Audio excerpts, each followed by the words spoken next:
I think it's Wednesday. Yeah, it's Wednesday night, but people are pretending it's Friday because tomorrow's the 4th of July.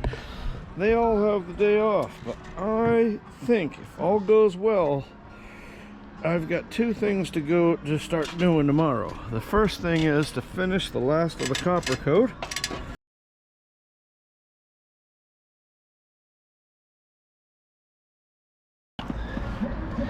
Yeah, the sun's going down. Kind of tapped out of energy here. You can see Chrysalida has been working on the bright work, or getting the work bright anyway, getting prepared to finish all of that. And I'll show you what I've done today. Pretty night here in New London. The bar is rocking. Playing some Peter Frampton up there, I think. Anyway, yeah, it's I think it's Wednesday. Yeah, it's Wednesday night, but people are pretending it's Friday because tomorrow's the 4th of July. They all have the day off, but I think if all goes well, I've got two things to start doing tomorrow. The first thing is to finish the last of the CopperCoat. Climbing down the ladder here. And then when I get done with that, if the wind's not blowing too bad, I can start doing sanding. But what you can see, a lot of people said, how do you move the stands? Well, we got a whole bunch of stands here. So what I do is I sanded an area right here, and then I took one stand out, and it doesn't really know that I took one stand out. I move it over onto the place that I sanded, because once it's sanded, that's activated, ready to go in the water. And then I've put two coats. That's the second coat of the barrier coat where it was. What's kind of cool, I had said yesterday that if you guys ever need any blasting work, the blasting guy moved all the stands and blasted underneath them as well, so that's really cool. But you can see I went around and moved each one, and luckily the boat didn't fall over, so I'm kind of happy about that. But I'm gonna have to start sanding the rest of the hull. So this I thought the plan was to have this happen like 3 days of curing, and then I would start sanding. And then I started reading and doing more research, and it turns out it can be up to 3 days, but it can be quicker than that. And if you're in a hurry and you have hot, dry temperatures like we've had the last 2 days, you're able to do it faster. If you obviously touch it and it's not sticky, that's a good indication. But the next thing is you start sanding, and if it doesn't start loading up the pad, you know that it's okay. So I haven't sanded any of this yet. I just sanded where the marks were, did that, and then I was playing with the solar panels. We haven't been plugged in for a while, and she's been using the heat gun all day long. And these things, I've got two 50 amps charge controllers for these, one for each. But I have one hooked up already, so I just, for fun, I put the two of them together because I don't know if you know this, and I don't know if this is the case with all charge controllers, but Victron charge controllers will only put out what their max amperage is. So you can over panel a Victron charge controller, and in this case, those together might put out 80 or 90 amps at 12 volts, or I say 12 volts, but really 13.8 or so, 14.4 when it's maxed out. But anyway, the charge controller is only going to convert it down, to 50 amps. So it was pegging, and I mean, like, I just have them sitting here in the yard, not really facing directly, so it was pegging at 50 amps all day. It was amazing. I say all day. That was only after it did it for a second and then stopped. I couldn't figure out what it was. And then I remembered that in an abundance of caution, I had fused the thing for 40 amps, even so that I would never run it higher than 40, even though it can do 50. So another cool thing about Victron and almost all of this stuff, whether it's their inverter chargers, or in this case they're charge controllers. I just went into the software and you just dial it back and ran it back down to 39 amps, put a 40 amp fuse in, and she pegged out at 40 amps for the rest of the day, and it was awesome. So that's kind of cool. That was a little fun, but that's going to be the thing for tomorrow.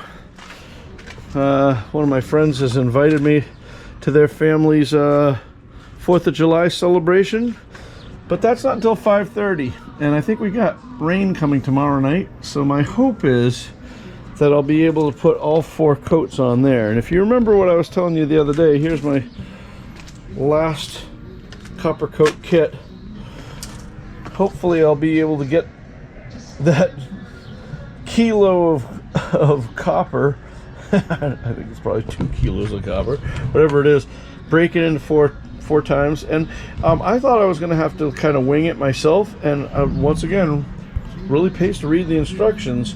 They even put in the instructions by volume, including the reducers, the isopropanol, and so how many liquid ounces by volume instead of weight. I thought I was going to have to buy a scale to measure it all out. So I should be able to break that 4 waves and put 4 coats on over the top of this. I think the first one I did a little heavy, so I might have to knock that down a little bit anyway, but that's probably a good thing anyway. And then once I get all that done, I don't know, maybe we'll observe the 4th and relax. Because if I don't, it would be nice to start sanding. You guys, regular viewers of the channel, will know that I'm a big fan of Mads over at Sail Life. And as he would say, oh glorious sanding. Well, apparently this stuff is continuing to harden. So this is literally, it's been 24 hours, well, probably closer to 30 hours now. 30 hours since this has been up. And they say it can be up to 72 hours, but it continues to harden and harden and harden and harden. So the sanding is going to get progressively harder the longer I wait. So as much as I'd like to, I got to get this on, because once I get this on, if we get a rain day, all these cars in the parking lot hopefully might not be here, and then they can get the travel lift and get me over to where the restaurant is, out of the ways of the cars, and I can sand away over there. And the marina doesn't own the restaurant, so I don't care if I sand. But anyway, I have to sand all this, so we'll see what it has. The first thing I got to do is get the CopperCoat on there, and then start sanding away. Wish me luck. I'll check in with you tomorrow and let you know how I made it out. So it's the 4th of July. Happy 4th to everyone. I got a much smaller mixing station than my brother had, but I measured out the quantities of copper talcum powder.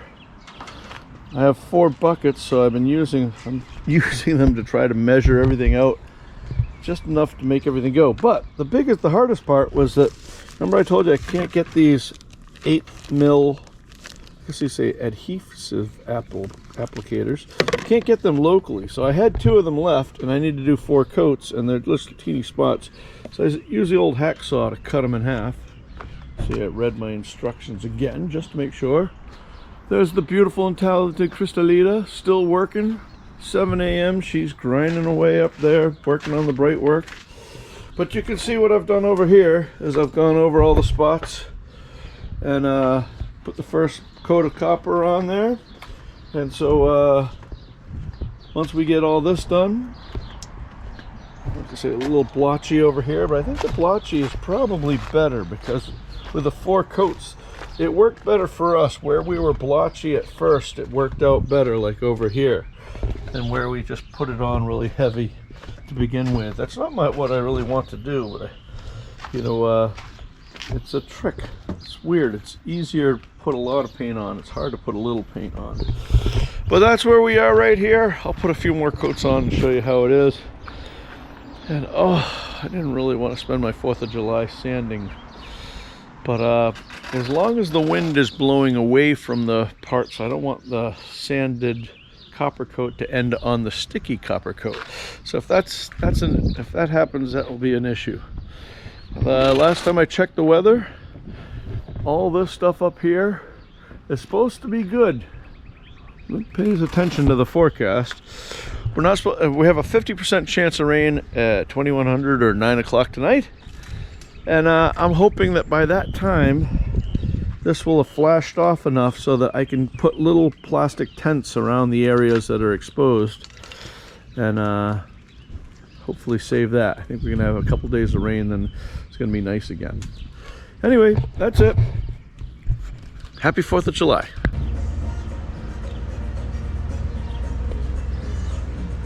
All right, second coat's on. It's getting harder to see it, to see where I sanded around the other pads. Things are looking good. Chrysalita's all suited up in her Tyvek. Everything's coming along.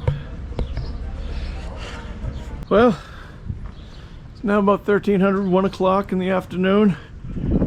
Chrysalita's got the bottom part of the rail here primed. And when she gets ready after, I think, the rain, she'll do 10 coats of varnish on top of that. You can see my patchwork is getting more done, but I've been sanding. I really wanted to put that through hull in, but I think I can do that anytime as long as the boat's out of water. But I'm really worried. They say that the hull should be sanded as quickly, as soon as you can, without having it gum up the DA paper. So I've been sanding away, and I'd say I got at least a quarter of it done, and it's too hot and I'm too tired. It's the 4th of July. I don't really know what to do about these spots that had like bubbles or whatever in it, and then you can see the little white spots in there. You'd say, well, you should go touch those up. Well, there's a problem with that. First of all, I don't have anything to touch them up with, and second of all, if I do, putting CopperCoat over the CopperCoat doesn't really help unless you sand it again, and then that will come off again. So I'm not really sure exactly how all that's going to work. Remember how this is this right here is the copper that is you know, surrounded by the epoxy, and then as you sand it, this is all the copper that is exposed. I hope that I'm doing enough, but only time will tell. Arms feel like they're gonna fall off. But I think it's time now. Take a shower, maybe take a dip in the pool, have a few beers. We've eaten enough food in the portable fridge that we can now keep some beer in there. I think it's only fitting that I crack a few. Anyway, yeah, I think that's it. I think I'm done for the day. All right, see you tomorrow. Well, it's the 5th of July. Happy birthday to my son. Happy birthday, Jake. So we woke up to it raining as expected. Let it dry off a little bit now, and I really don't want to sand because my back is hurting and tired. I'm an old man. But I know that every day that I don't do this, it's going to get harder and harder and harder, and it's going to be more difficult and more difficult to sand. So you can see I've got what looks to be half of the boat, but since this is more volume than that, I think I got a little bit better. Not half of the boat, half of one side, so a quarter of the boat. So maybe I've got a little bit more, maybe a third of the boat done, maybe I'd say, maybe not quite, I don't know. But I've got to stay on this. It's going to rain pretty soon, and I've got to get every bit that I can. But funny thing is, you remember your old buddy Tim with white hair? Well, if you look over here, I've been washing, trying to get the blue out of here. The blue dust just keeps showing up there. If you look at this silly thing, I'm not one for wearing stuff. If you remember, I had nice white hair. I look blonde now. So when I was over here, I think this is good. How I've sanded this is good, as opposed to here. And then like this could use probably a little bit more. Looking down there, that looks bad from far away, but when you get on it, it looks better. But see, this is really good. But if I get too far, then I've ground away too much paint. So I was worried that I wasn't going in far enough, especially when I'm going up overhead like that, holding the sander up there. Then I got in the shower, and after a few showers, noticing that my hair is turning blonde. I think there's some copper, maybe some fine copper that's getting into my hair and making me blonde. I don't know. It's funny because my brother and sister, my father's family immigrated from Germany, and my brother and sister were always the Aryans in the family, and then I've always been the Latino because of my grandmother Paquita in the family. But today, I don't know, maybe I'm switching sides. Who knows? So I'm gonna put something on to cover my head, so hopefully I'll get my white hair back. All right, wish me luck. So, after surviving a night of torrential downpours, I was able to get this port side completely done, and I'm thinking like this is really good here. I think that's really good here. Over here, maybe not so much, but I still think that's kind of good as well. Time will tell, and like I say, it's not the end of the world because I can sand it later. You know, if we put it in, we put the boat in the water and it doesn't get green there, next time we haul it out, I can sand it right there in the slings. So I have this side to do, but before I do that, I need to go and seal the intake for the water maker in place. So wish me luck.